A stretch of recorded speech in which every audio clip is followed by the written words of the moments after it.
오늘 우리는 본문을 통해서 마리아의 찬양의 모습을 만날 수가 있습니다. 46절 이하의 말씀을 우리가 읽었는데요. 마리아가 가로되 내 영혼이 주를 찬양하며 내 마음이 하나님 내 구주를 기뻐하였다라는 선언을 하고 있음을 보게 됩니다.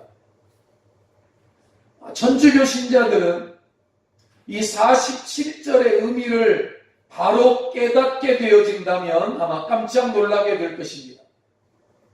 마리아는 하나님의 특별한 계획 속에서 예수님을 세상에 태어나게 하는 통로였고 역할을 맡은 여인 중에 한 여자 중에 한 복된 여자였지 마리아가 무슨 죄가 없거나 마리아가 무슨 하나님의 어머니여서 마치 하나님과 동등이거나 하지 않거든요.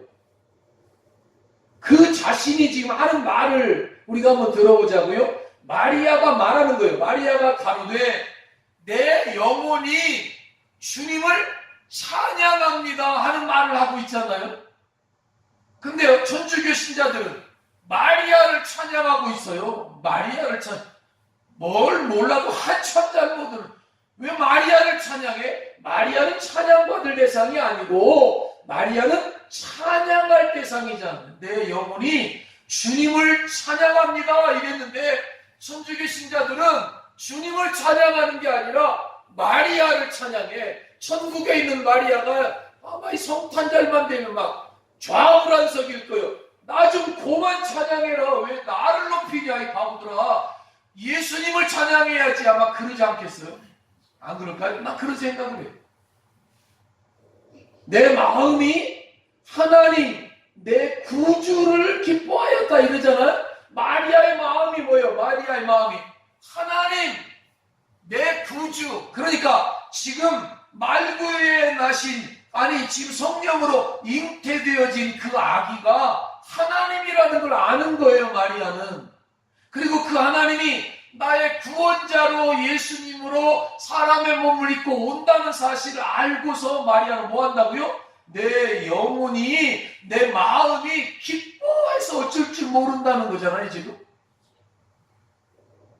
예수님을 이 땅에 보내실 때에 통로로 쓰였던 마리아는 자신이 하나님의 어머니가 아니라는 사실을 안 거예요. 마리아는 나는 도구다 도구. 나는 통로다. 예수님이 이 땅에 오도록 하시기 위하여 하나님께서 특별하게 나에게 은혜를 주신 나는 도구다. 통로다. 나도 예수님의 은혜가 필요하고 나도 예수님의 구속의 은총이 필요하고 그 하나님의 은혜가 필요한 여자일 뿐이지 내가 무슨 찬양을 받거나 내가 무슨 죄가 없는 하나님이라 이게 아니라는 사실을 그 여자는 알았는데 수많은 사람들은 왜 그걸 모를까요? 사탄이 가리운 거죠. 얼굴에 수건을 씌워서 못 보게 하는 거죠. 그래서 그녀가 찬양하는 제목이 한번 따라할까요? 나의 하나님, 나의 구주를 기뻐하였습니다. 이게 그의 찬양의 제목이라니까요. 나의 하나님, 나의 구주를 기뻐하였습니다. 이것은 자기 마음으로 예수 그리스도를 믿고 영접한 사람이 아니고는 부를 수 없는 찬양이에요. 보세요. 나의 하나님, 그거 하나님이 택한 백성이 아니면 못 부른다고 그 이름을. 나의 구주, 나의 구원이시며 나의 주님이십니다. 여기 구주라고 하는 것은 구원자, 세이비어와 주님, 로드라는 단어가 합쳐져 가지고 구원자이시면서 또한 나의 주인이십니다. 옛날 말로 말해볼게요. 나의 주인님이에요. 이런 뜻이잖아요. 예수 그리스도가 나의 구주와 주님이 되신다는 사실을 고백하는 사람, 그가 그리스도인이에요. 그가 하나님의 백성들이라고요. 오늘날 세속적 인본주의의 철학의 핵심은 뭐냐면 내가 내 인생의 주인이라는 거야. 내가 내 인생의 주인이야. 내 인생은 나의 것, 내 인생은 나의 것 노래도 있어. 내 인생은 내 거라는 거. 그러나 그게 아니라 나의 주인은 하나님이시다. 나의 주님은 예수님이시다. 나는 그 주님의 은혜 가운데 사는 피조물이다 라는 사실을 믿는 자들이 그리스도인들이에요. 그래서 마리아는 자기의 구주, 자기의 주님 되시는 예수 그리스도를 자기 속에 모신 다음에 성령으로 물론 잉태된 것이지만 그 아기를 향하여, 그 예수를 향하여 찬미의 제사, 찬양의 제사를 올려드리잖아요. 제목이 뭐예요? 내 영혼이 내 주를 찬양합니다. 내 마음이 하나님 내 구주를 기뻐합니다. 그리고 이제는 우리 차례입니다. 이제 마리아가 한 찬양을 넘어서 이제는 저와 여러분이 이 찬양을 부를 차례라니까요. 뭐라고요? 내 영혼이 내 주님을 기뻐합니다. 찬양합니다. 그렇게 고백하고 내 마음이 하나님 내 구주를 기뻐합니다. 기다립니다. 이게 성탄절을 앞두고 대강절을 보내면서 우리가 해야 할 고백이 이거라고요. 다시 한번 해볼까요? 내 영혼이 내 주를 찬양합니다. 아니야, 좀 큰 소리로, 큰 소리로, 큰 소리로. 아침들을 안 먹어. 나도 아침 못 먹었어요. 다시 한번. 내 영혼이 내 주를 찬양합니다. 내 마음이 하나님 내 구주를 기뻐합니다. 내 마음이 하나님 내 구주를 기뻐합니다. 아, 찬양하는 거, 기뻐하는 거구나. 마리아가 내 영혼이 내 주를 찬양합니다. 내 마음이 하나님 내 구주를 기뻐합니다. 왜냐하면 내 모든 문제를 해결하고 내 죄를 용서하고 내 삶의 의미와 목적을 부여하시고 영생을 허락하시고 그 하나님의 나라 백성 삼아주신 그 하나님을 찬양합니다. 찬양합니다. 높여드립니다. 찬양이에요. 성경에서 찬양이 맨 처음 나오는 부분이 찬양의 행사, 찬양이 창세기에서도 소개하고 있습니다만 그 내용이 어디서 나오냐면 출애굽기 15장에서 나와요. 출애굽기 14장은 어떤 내용이냐면 모세가 이스라엘 백성을 데리고 홍해바다를 건너가는 장면이 나오죠. 그때 이스라엘 백성들은 홍해바다를 건너서 살고 바로의 군대들이 거기서 거의 죽잖아요. 그리고 이스라엘 백성들이 그 홍해를 건너서 저 홍해 건너편에서 하나님의 구원을 기적적으로 구출을 받은 그 은혜를 찬양하면서 미리암의 소고에 맞추어서 하나님의 구원을 찬양하는 장면이 나와요. 모두가 다 함께 찬양하는 거죠. 그래서 이 부분에서 구원받은 백성이 부르는 노래, 그게 찬양이에요.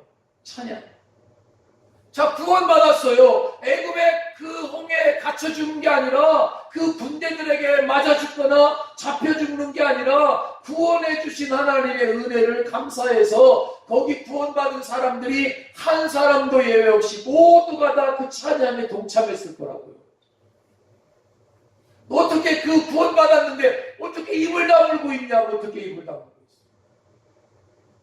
우리들은 집에 냉장고 큰 거 하나 사도 가만히 입을 못 다물고 이집트를 돌아다니면서 자꾸 그거를 자랑하고 싶어가지고 견딜 수 없어 하는. 어떤 사람이 시계 하나 좋은 거 차고 나서 자꾸 시간을 보는데 자꾸 이렇게 보잖아. 그거 좀 봐달라는 거지. 좀 봐달라는 거지. 자랑하고 싶어도 견딜 수 없잖아요. 사람이라는 게 그래. 저도 그렇고 여러분도 그래. 자랑하고 싶은 거 있으면 말하고 싶잖아요. 말하고 싶어서 견딜 수 없는 거예요. 근데 그 마리아의 지금 이스라엘 백성들의 그 상황이 뭐예요? 구원받은 상황이라고요. 기적을 경험한 사랑이라고요. 죽었어야 마땅했는데 죽어도 쌌는데 살아난 것이 이게 얼마나 감사한 일이요. 구원받은 것이. 그 어떻게 해요? 찬양하지 않고는 견딜 수 없는 것이죠. 음대를 다닌다고 찬양을 잘하는 거 아닙니다. 그 노래는 잘할 수 있을지 모르지만 찬양하고 노래 잘하는 것하고는 다릅니다. 음악적인 일이에요. 그렇지만 영적인 일입니다. 이거. 하나님의 구원의 은혜가 없는 사람들이 어떻게 새벽송을 하겠냐고. 하나님의 구원의 은혜가 감사해서 길거리도 나가는 것이고 새벽송도 하는 것이고 교회 안에서 찬양도 하고 하는 것이에요. 괜히 하는 게 아닌 것이라고. 어떻게 가만히 있느냐고. 그 구원을. 내 영혼이 내 하나님을 찬양합니다. 내 마음이 내 주를 기뻐합니다. 그러면서 하나님 앞에서 하는 거예요. 추워요? 예, 추운 거 알죠. 여러분도 경험하게 될 것입니다. 걱정은 안 하셔도 돼요. 하나님이 다 추위도 다스려 주셔요. 너무 추우면 죽기밖에 더 하겠어? 가질 거. 하나님 나라 가면 하나님을 찬양하는 거죠. 예수 그리스도의 십자가의 구속과 하나님의 은혜로 구원받은 이 구원의 감격과 은총이 없이는 이게 불가능한 거라고요. 기쁨과 찬양의 핵심은 예수님께서 나의 죄를 그리고 사망의 법에서 해방시키시고 하나님의 진노에서 구출하셨고 그분의 자녀로 삼아주셨다는 사실을 알 때 믿을 때 찬양할 수 있는 것이고요. 그것이 우리로 하여금 찬양하지 않고는 견딜 수 없게 만들어내는 거예요. 마리아만 그랬어요? 아니죠. 우리도 마찬가지죠. 그래서 하나님 내 구주를 기뻐하였습니다. 예수님이 하나님이라는 사실을 고백해요. 많은 사람들이 교회 다니지만 예수님이 하나님이라는 사실을 모르는 사람들도 있더라고요. 예수님이 하나님이셔요. 그리고 하나님의 아들로 사람의 몸을 입고 이 땅에 오셔요. 육신을 입고 오신 하나님이셔요. 그리고 그분은 사람이셔요. 그분이 육신을 입고 이 땅에 오셨어요. 아기로 탄생하셨어요. 동정녀 탄생을 이야기하는데 처녀의 몸으로 잉태를 함으로 사람들로부터 조롱과 모욕을 받아야 하는 그런 처지가 되었습니다마는 지금 보세요. 모욕을 받을 상황이에요. 마리아 입장에서는 처녀인데 정혼한 상태인데 약혼한 상태인데 남자를 모르는데 아이가 태중에 자라고 있단 말이에요. 이거 알면 돌 맞아 죽을 일이라고, 이혼당할 일이라고. 그런데도 불구하고 하나님의 천군 천사들의 네가 은혜를 입은 자다, 네가 예수 그리스도를 내 몸 안에 배게 되었는데 가시게 되었는데 성령으로 잉태되어진 거다. 그래서 내 속에 하나님이 오셨다는 사실을, 구원받은 그는 박해와 조롱과 핍박을 받더라도 나의 구주이신 하나님이 내 안에 오셨다는 사실 때문에 찬양하는 마리아의 모습을 보게 돼요. 기쁨으로, 감사함으로, 감격 속에서 찬양하잖아요. 그리고 이 찬양을 자기의 사촌인 엘리사벳의 집에 가서 거기서도 부릅니다. 그러니까 찬양은 교회에서만 하는 것이 아니에요. 교리에서도 합니다. 삶의 터전에서도 할 수 있고요. 군부대에서도 찾아가서, 농어촌교회도 찾아가서, 그리고 여러 광장에서, 그리고 역전에서 어디에서든지 하나님을 찬양할 수 있는 것이, 왜? 창조주 하나님이신 그분이 우리를 구원하기 위해서 이 땅에 오셨다. 그래서 내 마음이 주를 찬양하고 내 마음이 하나님 내 구주를 찬양하는데 48절에 보시면 이런 고백이 이어져요. 그 계집종의 비천함을 돌아보셨습니다. 그 계집종의 비천함을 돌아보셨다. 무슨 이야기냐면 주님이 나를 돌아보았었다. 주님이 나를 불쌍히 여기셨다. 나에게 예수님을 잉태할 수 있는 특권을 주셨다. 우리로 말해볼까요? 예수님을 찬양할 수 있는 특권을 주셨다는 사실을 믿으시기 바랍니다. 예수님을 높일 수 있는 특권을 주신 거라고요. 특권을. 예수님의 은혜를, 하나님의 은총을 찬양할 수 있는 거, 이게 하나님의 은혜잖아요. 은혜의 선물이요. 마리아는요, 주님께서 비천한 자기를 돌아보시고 예수님을 잉태하는 특권을 주셨다라고 고백을 하고 있는 거예요. 그럼 우리는 무슨 고백을 해야 될까요? 마찬가지죠. 우리의 비천한 처지를 주님이 돌아보아 주셨다. 우리 교회를 사랑해 주셨다. 우리 교회가 이 산성의 이 높은 곳에 있는 것 특권이라고 믿으시기를 바라요. 아니요, 특권이 아니에요. 특권 중에 특권이에요. 이 좋은 환경 속에, 이 좋은 곳에서, 여러분, 저는 이 추위를 보면서도 그런 생각을 많이 해요. 만약에 우리 교회가 어디 저기 산속 구석에 어디 이렇게 위치하고 있다고 치면 누가 와서 보겠냐고, 그거를. 누가 와서 차를 몰고 와서 그 앞에 서서 사진을 찍겠냐. 그리고 성탄을 생각하겠냐. 근데 이 높은 곳에 있을 뿐만 아니라 이 또 위목 마을, 관광, 문화 마을 이 속에 있으니까 또 사람들이 그 앞으로 밤에 제가 11시, 12시까지 일할 때도 많거든요. 근데 그때도 차가 계속 다녀요. 여러분도 다 아는 일이라고요? 정말 계속 끊임없이.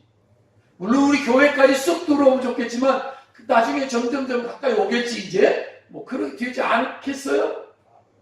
자석으로 처음부터 확 땡겨오는 게 아니잖아? 조금씩 뛰어다 이제 점점점 이제. 공로의식이 아니에요, 마리아는. 은혜의식이라고, 은혜의식. 다른 말로 말할까요? 빚진 자의 의식이야, 빚진 자의 의식. 나는 예수님을 잉태해서 세상에 있는 어떤 여자들아, 나와봐! 다 니들은 나보다 못해! 그게 아니에요. 겸손해요. 비천한 것. 자기는 비천한 여자래요. 자기는 예수님의 종이래, 종. 그런 자기에게 잉태하는 특권을 주셨다고 남을 무시하는 게 아니에요, 지금. 우리가 공로의식을 가지면 안 되는구나. 우리가 그리스도인이 된 게 하나님의 자녀 된 것이 하나님을 경배하며 섬기며 살게 된 것이 어떤 공로로 되어진 게 아니라 전적인 하나님의 은혜로 되어진 것이라는 사실을 믿음으로 고백하면서 에베소서 2장 8절에 이런 말씀이 나오면 너희가 그 은혜를 인하여 믿음으로 말미암아 구원을 얻었나니 이것이 너희에게서 난 것이 아니요 하나님의 선물이라. 하나님의 은혜가 마리아를 감격시켰고요. 하나님의 은혜가 마리아를 찬양케 했고요. 하나님의 은혜가 우리를 감격시키고 있고요. 하나님의 은혜가 저와 여러분을 찬양케 하는 거예요. 그래서 마리아는 이 비천한 계집종을 주께서 돌아보셨습니다. 이에 후로는 만세에 나를 복이 있다 일컬으리로다 이런 고백을 하잖아요.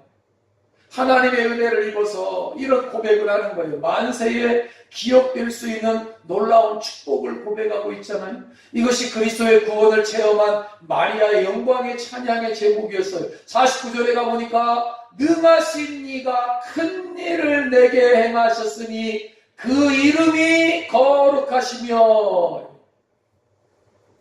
아니 어떻게 여러분 지금 마리아가 하는 찬양의 내용을 보세요.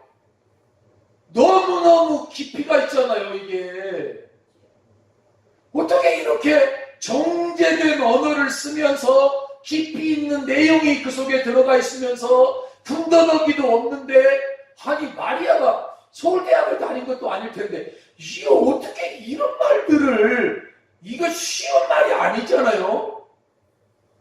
그러니까 사람들을 만나서 몇 마디 이야기 들어보면 그 사람이 어떤 사람인가 어느 정도는 알아요. 그가 쓰는 언어나 그가 하는 말 속에 그게 나오거든.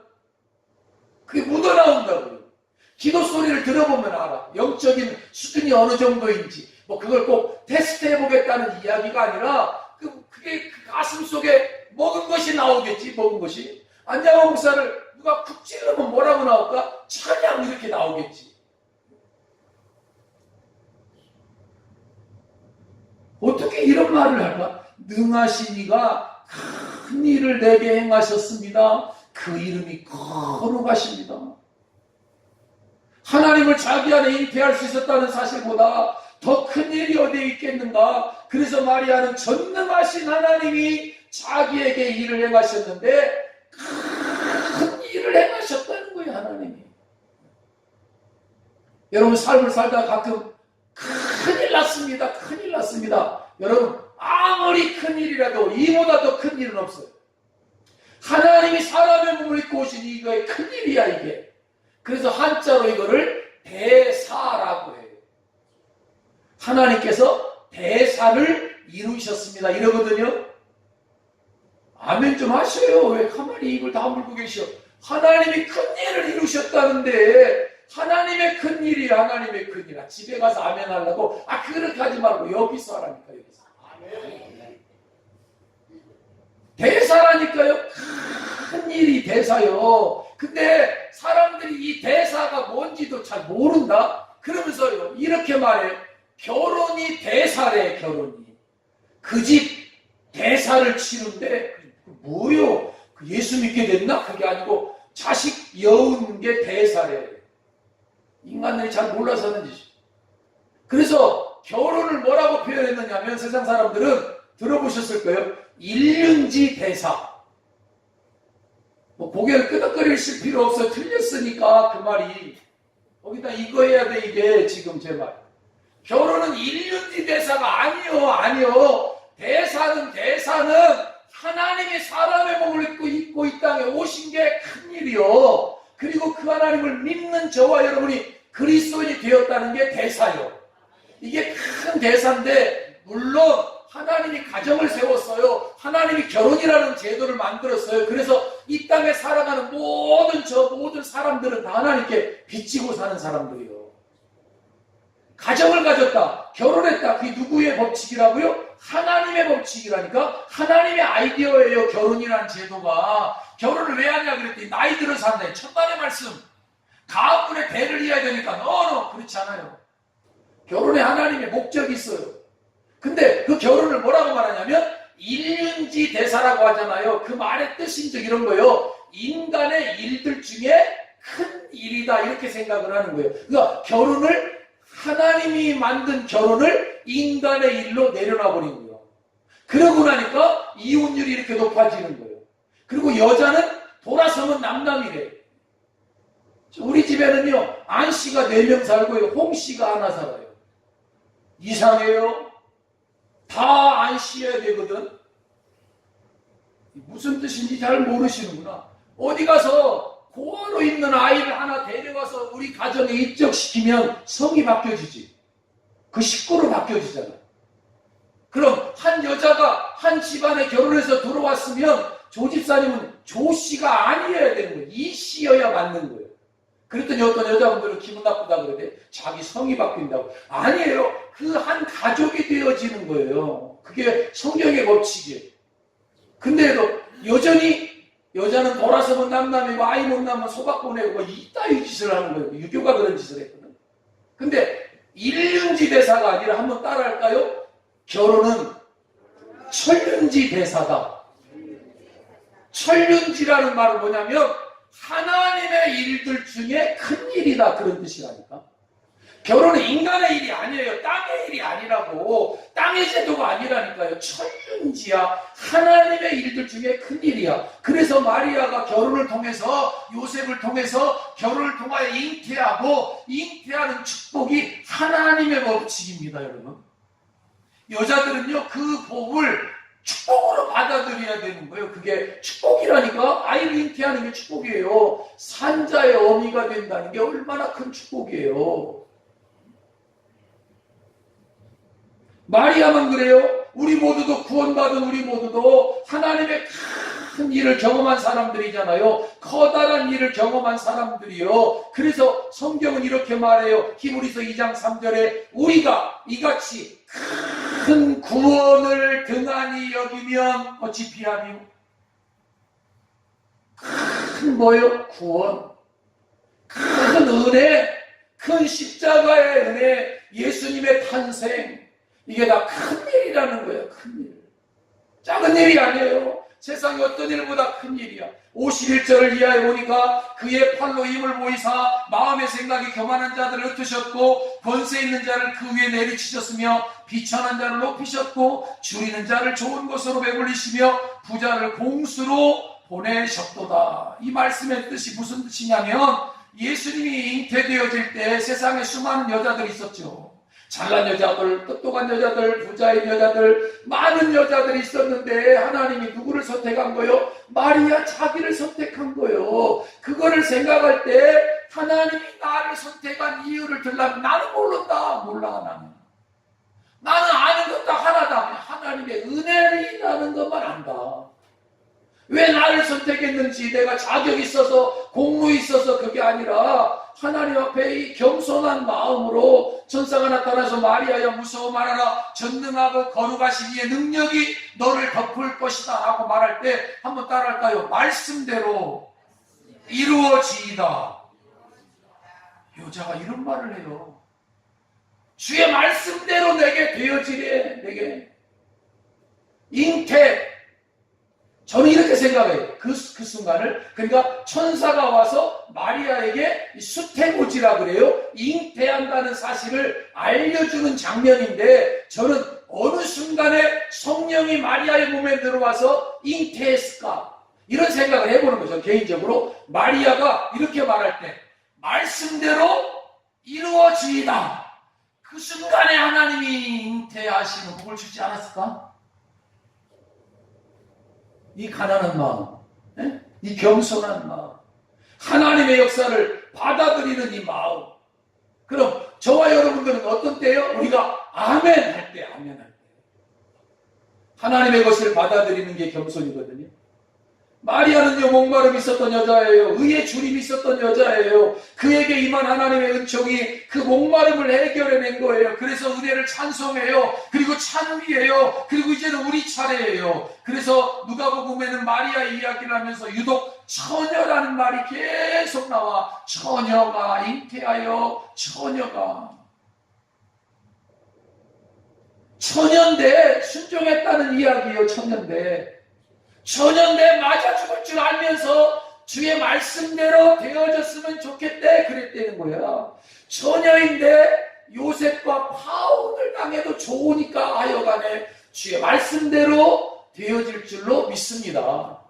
나머지는 누가 해결해 줄 거라고 믿는 거요? 하나님이 해결해 줄 거다. 사람들이 오해하는 거 그거 나는 잘 몰라. 하나님이 알아서 해결해 줄 거야. 마리아 요셉이 정혼했는데 그 요셉이 나를 오해하면 어쩌지? 그것도 하나님이 할 영역이지. 내가 할 일은 내 영혼이 주님을 기뻐하는 것이고 내 마음이 주님을 찬송하는 것이지, 내가 다른 거 염려할 게 뭐가 있어 나이가? 이거예요. 그래서 마리아의 찬양을 통해서 우리가 받는 교훈이 있어요. 한번 따라할까요? 놀라운 일, 이해가 되지 않는 일, 손해가 되는 일, 이런 일을 만났을 때 우리가 뭘 해야 되느냐 하면 하나님을 찬양하는 거예요. 크게 아멘 하셔야 될 것 같은데. 놀라운 일을 만났을 때 뭐예요? 하나님을 찬양해야죠. 이해가 되지 않는 일을 만나 사람들은 그때 원망하고 불평하고 그리고 인간적인 계산한다고 아니고 하나님을 찬양하는 일이야. 그 순간에 손해가 되는 일을 만나 어떻게 목사님 그때 찬양을 해요? 손해가 되는데 죽겠는데. 아니요. 그 순간에 찬양하면 내 문제가 하나님의 문제로 바뀌어지는 거예요. 네? 다시 한번. 내게 있는 문제인데 내가 지금 손해가 돼가지고 이해가 되지 않아서 내가 답답해 죽겠는데 내가 혼자 가지고 있으면 내 문제예요. 계속 내 문제. 이거를 우리 아버지하고가 상의하면 아버지의 문제로 바뀌어지는 거예요. 우리 형님한테 가서 말하면 형님 문제로 바뀌어져. 근데 아버지나 형님한테 갖고 와도 거기도 해결 못할 걸 뻔할 뻔짜요. 근데 그걸 하나님께 말하면 하나님의 문제로 바뀌어지는 거예요.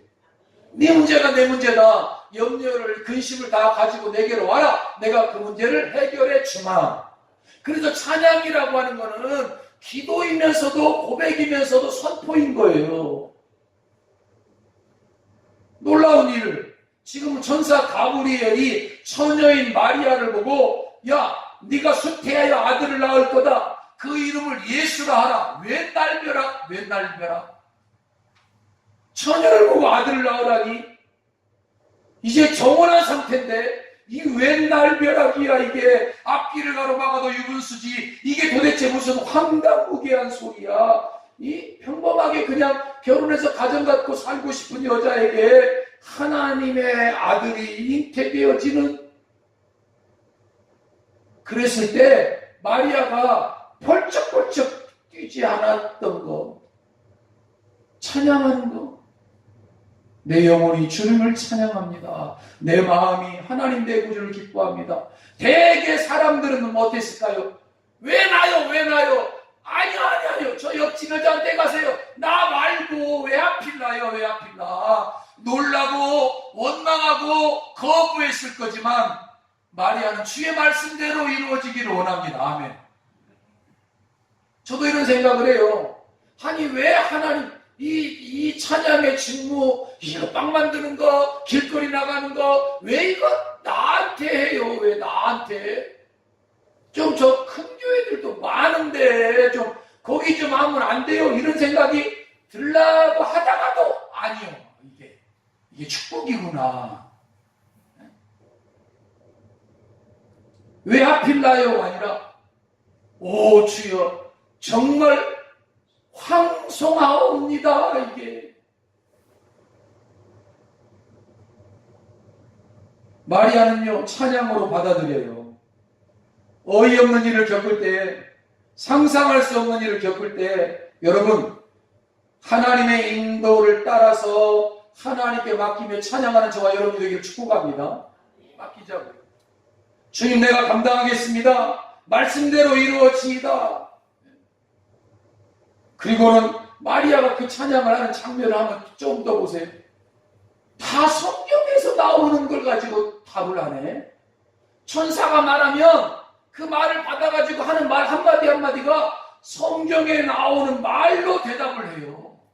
이야, 이 마리아 천국 가면 내가 한번 만나서 좀 따져보려고. 당신 어떻게 이렇게 말씀을 제대로 하고, 어떻게 그 짧은 말 한마디 속에, 아니, 평소에 찬양을, 내가 이제 마리아를 찬송하는 사람이니까 내 선배로 내가 모시려고 마음을 먹었습니다만, 이 마리아가 평소에도 얼마나 찬양을 많이 했겠어. 그러니까 이럴 때도 찬양이 나오는 거지.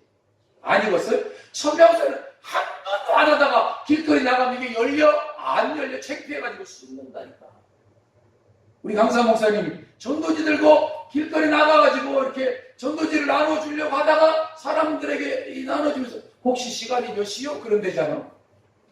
예수 믿으라고 못하고 이게 아내도 하려니까 이게 쑥스러워가지고. 그가 찬양을 하는 여자예요. 근데 그 내용이 한나의 찬양이라든지 그 찬양의 내용들을 바라보면 마리아의 찬양 이런 게 성경에 나오는 이야기를 가지고 찬양을 해요. 성경에 능통해요. 한나의 기도와 비슷해요. 한나의 찬양과 비슷해요. 미리암의 찬양에 거의 비슷한 내용을 이야기해요. 그냥 해보는 이야기가 아니에요. 이사야서 7장 14절 처녀가 잉태하여 아들 낳을 것이요 그 이름을 임마누엘이라 하리라. 이 말씀이 또 여기에 생각나잖아요. 또 마리아가 하는 내용을 가만히 보면 시편에 있는 말씀하고도 비슷비슷해. 야, 성경 말씀에 능통하구나. 여러분, 하나님을 찬양하는 사람들은 하나님의 말씀에도 능하여야 될 줄로 믿습니다. 하나님의 말씀에 능한 이유가 뭐예요? 하나님의 말씀으로 기도하는 거예요. 하나님의 말씀으로 이해할 수 없는 일을 이해할 수 있는 게 뭐예요? 말씀으로 충격적인 삶의 일을 만나서도 충격 앞에 쓰러지지 않는 거. 말씀이 있기 때문에 그래. 하나님 나와 함께합니다. 하나님 이렇게 말씀하셨습니다. 이 홍해가 우리 앞을 가로막아도 주님이 하면 뚫립니다. 그리고 철저하게 찬양. 마지못해서 하는 게 아니라 철저하게 뜨겁게 찬양을 해요. 하나님의 능력, 하나님의 거룩하심, 하나님의 자비하심을 찬양하는데 51절에서 53절까지 하나님의 주권적인 사역을 찬양하고요. 54절부터 55절까지는 이스라엘을 향한 하나님의 자비하심을 찬양하고요. 철저하게 하나님의 찬양에 대해서 어떻게 이렇게 여자가 깊어? 어떻게 이렇게 깊을 수가 있는가? 여기 우리 교회 성도 여러분 중에 여자 성도 여러분, 이 마리아 이상의 믿음과 이 찬양과 이 말씀에 능한 것들을 여러분이 경험하고 주인공이 되기를 축복합니다. 아니 우리 남자들도 마찬가지. 우리도 이 이상이 되었으면 좋겠어. 찬양하되 기쁨으로 감사함으로 자원함으로 말씀을 가지고 기도하고 찬양하고 이해되지 않는 상황과 여건을 만나도 하나님의 말씀 앞에 아멘하고 주의 말씀대로 이루어지이다. 구석구석. 이번 성탄절이 정말 여러분들에게 바로 이런 성탄이 되기를 주님의 이름으로 축복합니다. 내 영혼이 주님을 찬양합니다. 내 마음이 내 주를 기뻐합니다. 주의 계집종이오니 주의 종이오니 비천한 저에게 이 특권을 주신 것 너무너무 감사합니다. 주님 말씀대로 이루어지기를 원합니다. 하나님의 구원을 대사를 큰 일을 이제는 저와 여러분들이 찬양해야 될 시간이라는 것, 우리에게 아멘함으로 그 직무를 기쁨으로 함께하는 우리 모두가 되기를 주의 이름으로 다시 한 번 더 축원을 드립니다. 참 좋으신 아버지 하나님,